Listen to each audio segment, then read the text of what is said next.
Haleluya, mtu wa Mungu popote pale ulipo, happy new year 2026.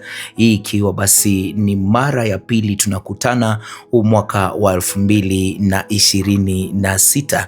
Mimi naitwa Benson Mwanza, ninakukaribisha zaidi kwenye madhabahu ya kambi ya wateule, na ili natuweze na kulipokea neno lake Mwenyezi Mungu siku hii, na ambapo Mwenyezi Mungu ametuwezesha kuwa kwa pamoja. Kama hujasubscribe kwenye madhabahu ya kambi ya wateule, tafadhali subscribe, na najua itakuwa ya baraka zaidi kwa kila mmoja wetu. Na hivyo pasipo na kupoteza wakati, ningependa twende moja kwa moja katika neno lake Mwenyezi Mungu. Ninasoma kwenye kitabu cha Isaya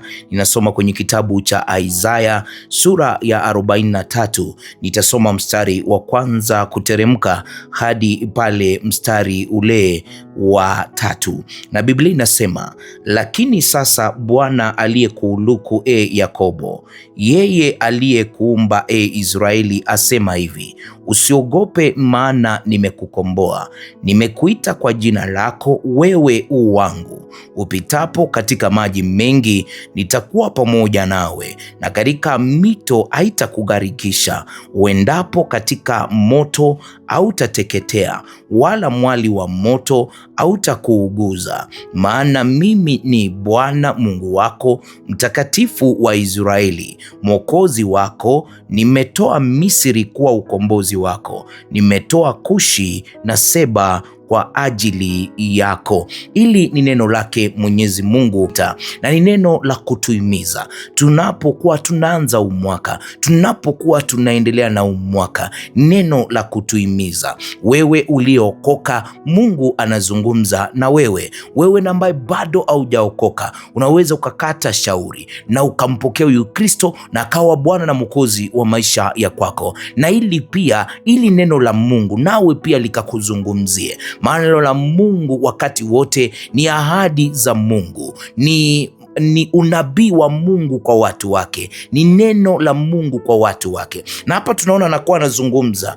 na huyu ambaye ni Yakobo, anakuwa anazungumza na Yakobo, na anakuwa anazungumza na anamwambia, mimi ndimi niliyekuumba. Ni Isaya anakuwa anazungumza na wana wa Israeli, na anawaambia, nawakumbusha kwamba Mungu anasema yeye ndiye aliyewaumba. Na hata siku hii leo Mungu anakukumbusha wewe unayenisikiliza kwamba Mungu yeye ndiye aliyekuumba, na zaidi ya kukuumba pia yeye ndiye amekuokoa, yeye ndiye amekuchagua. Zaidi na kukuokoa na kukuchagua pia, yeye fadhili zake hazikukoma katika maisha yako. Ndio maana ukaona mwaka 2026 na Mungu anazungumza na sisi, anatuambia kwamba tunapoingia katika mwaka 2026, tunapoendelea na mwaka, Mungu anatuambia tusiogope. Mungu anatuambia tusiogope. Kwa sababu gani? Kwa sababu ametukomboa. Mungu anakuambia hata hilo utakaloliona likija, usije ukaliogopa, maana Mungu amekupa hakikisho. Hamna haja ya kuogopa, kwa sababu tayari amekukomboa kutokana na huo ukosefu wa kazi, amekukomboa kutokana na hayo magonjwa, amekukomboa kutokana na kuonewa, amekukomboa kutokana na hilo na ambalo bado haujaliona likitukia. Mungu anakuambia hata litakapokuja katika mwaka 2026, usiogope, maana nimekukomboa. Na anaendelea kusema, nimekuita kwa jina lako, wewe u wangu. Mungu anakuambia wewe ni wangu, na nyakati zote Mungu anatuambia kwamba anatulinda. Wale walio wake yeye huwalinda, wale walio wake yeye huwapa amani, wale walio wake yeye huwabariki. Na tutajulikanaje sisi ni wa Mungu? Utajuaje wewe ni wa Mungu? Biblia inasema wale wanaoongozwa na Roho au ndio wana wa Mungu. Kwa hivyo siri nyingine mwaka 2026 ni kuruhusu Roho wa Mungu akakuongoze. Anapokuongoza hata katika hilo nzito, anasema kwamba usiogope, maana nimekukomboa. Tayari ashakupea hakikisho la kukukomboa, ashakukomboa hata kabla ya hilo jambo litukie, hata kabla ya hilo nambalo unaona likiwa gumu litukie. Na ukitaka kujua ni ukweli, angalia Biblia inazungumza, inasema ya kwamba Yesu Kristo alisulubiwa kabla ya misingi ya dunia. kumaanisha hata kabla uingie katika dhambi, hata kabla Adamu aingie katika dhambi, Mungu tayari alikuwa ashamkomboa. Hii ni siri tunafaa kuelewa, na hivyo basi tukielewa hili tutamtumainia Mungu, tutamwangalia Mungu na tutamruhusu awe baba yetu, awe Mungu wetu, awe mwokozi wetu. Hatutaogopa, maana anatuambia ametupa roho, aliyetupa si roho wa uoga, bali ni roho wa ujasiri. Hivyo anakuambia usiogope, maana wewe u wangu. Mungu amekuja kukupa hakikisho kwamba wewe ni wake. You belong to God, na uhitaji kuogopa, maana nasema aliye ndani yenu ni mkuu kuliko yule aliye katika hii dunia. Na pia Paulo anakuwa anazungumza na anasema, iwapo Bwana yuko upande wako, nani anaweza akawa kinyume na wewe? Iwapo Bwana amekuita wake, nani anaweza akawa kinyume na wewe? Ndio, wanaweza wakasimama, lakini hakikisho unalo ni kwamba utashinda. Bwana Yesu asifiwe. Angalia hapa vile anapoendelea kusema, anamwambia hivi, upitapo katika maji mengi nitakuwa pamoja nawe. Mungu asemi hautapitia hali nzito mwaka 2026, la hasha, lakini anasema katika hizo hali nitakuwa pamoja na wewe. Yesu Kristo akawaambia wanafunzi wake, msiogope, msifadhaike. Yesu Kristo akawa anawaelezea, akawaambia, duniani mnao dhiki, mtapitia mambo, lakini jipeni moyo, kwa sababu tayari nimeyashinda. Na Yesu Kristo akawa anazungumza, anawaambia, nimewaambieni duniani mnao dhiki, na ili muwe na amani. Na ili unapokumbana zile dhiki, usije ukaona kana kwamba Mungu amekuacha, usije ukaona kana kwamba unapitia zile hali kwa sababu Mungu amekuacha. La hasha, anasema hapa, upitapo katika maji mengi nitakuwa pamoja nawe. Sikumaanisha utapita katika hali nzito. Mungu anasema hata katika hizo hali nzito nitakuwa pamoja na wewe.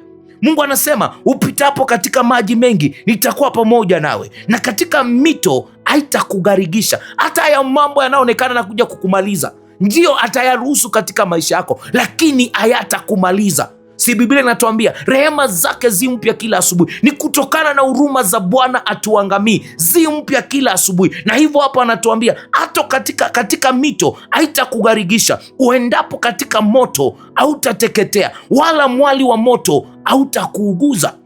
Na hili neno linadhibitika na tunaliona kutokana na vijana Shadrach, Meshach na Abednego. Hakuzuia wasitupwe katika lile ziwa la moto, lakini walipotupwa alikuwa pamoja na wao. Huyu ndiye Mungu ninayemzungumzia na ambaye atakuwa pamoja nasi mwaka 2026. Shadrach, Meshach, Abednego wakamwambia mfalme, mfalme na ijulikane kwamba hata kama hatatuokoa, hatuwezi tukainamia miungu mingine. Chagua Mungu awe baba yako, chagua Mungu awe Mungu wako, maana tayari yeye ashatuchagua na ametupa hakikisho, ashatukomboa hata kabla yayo mambo yatukie. Anatuambia nitakuwa pamoja na nyinyi, nitatembea pamoja na nyinyi, hata huo mwali wa moto hautakuuguza, maana mimi ni Bwana Mungu wako. Anakupa hakikisho tena, acha kusema upendwi. Mungu anakupenda, Mungu amekuchagua uwe wake. Ni wewe tu kuamua na kukubali ule upendo wake Mwenyezi Mungu kwetu, maana Mungu ni pendo na Mungu ana kipendeleo. Mungu anawapenda watu wote, ni sisi kulingana na kiwango cha kile tunakubali ule upendo. Hapo ndipo wengine husema Mungu ana kipendeleo. Si kipendeleo, ni vile upendo umeachiliwa kwa watu wote. Mungu amependa watu wote, lakini sisi, how do we reciprocate that love? Kile kiwango unakubali ule upendo ndicho kitaonekana katika maisha yako. Si tikana kwamba Mungu amependelea wengine akakuacha wewe, la hasha. Ni jinsi wewe umepokea lile pendo la Kristo, wewe umepokea lile pendo la Mungu. Maana nakuambia katika hayo yote nitakuwa pamoja na wewe, maana mimi ni Bwana Mungu wako, mtakatifu wa Israeli, mwokozi wake. Nimetoa Misri kwa ukombozi wako, nimetoa Kushi na Seba kwa ajili yako. Huyu ndiye Mungu tunayeabudu, huyu ndiye Mungu na ambaye atatuongoza mwaka 2026. Ni wewe kukubali, umkubali, ukubali ni Mungu wangu, ni baba yangu, na utaona maisha yako yakibadilika. Baba, ni asante kwa kunena nasi kwa njia rahisi usiku wa leo. Ni asante mfalme mkuu na mtakatifu kwa kuzungumza nasi kupitia hili neno lako. Umetupa hakikisho, umetuambia tusiogope, umetuambia utakuwa pamoja na sisi, maana sisi tu wako, sisi tu watoto wako, na wewe u Bwana yetu na Mungu wetu, na kwamba utatuongoza. Umetoa vitu kwa ajili yetu, umetoa vitu vizuri na kwa ajili yetu, na unatuambia sie tutazuia tusipitie katika hali nzito, tutapitia, lakini umetupa hakikisho kwamba katika hizo hali utakuwa pamoja na sisi. Baba, tunakubali pendo lako. Baba, tunakubali ukatuongoze, ukatuwezeshe, katika jina la Bwana wetu na mkombozi wetu Yesu Kristo naomba na kuamini, amen. Asante sana kwa kulitazama neno lake Mwenyezi Mungu kwenye madhabahu ya Kambi ya Wateule. Mungu akubariki, Mungu akuzidishe. Hili neno limekuwa la baraka kwako. Unaweza ukamtolea Mungu sadaka zako, na unamtolea Mwenyezi Mungu kupitia M-Pesa line 0792593648 0792593648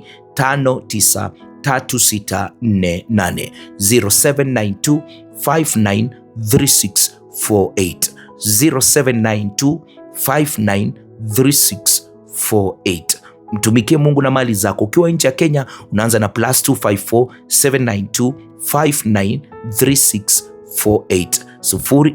+254 792593648. Mungu akubariki, Mungu akuzidishie. Hadi hapo kesho, mimi nakupenda sana. Naitwa Mchungaji Benson Mwanza, ninakuacha na neema ya Bwana wetu Yesu Kristo na upendo wa Mungu Baba na ushirika wa Roho Mtakatifu ukae nasi sasa na hata milele. Amina na kwaheri.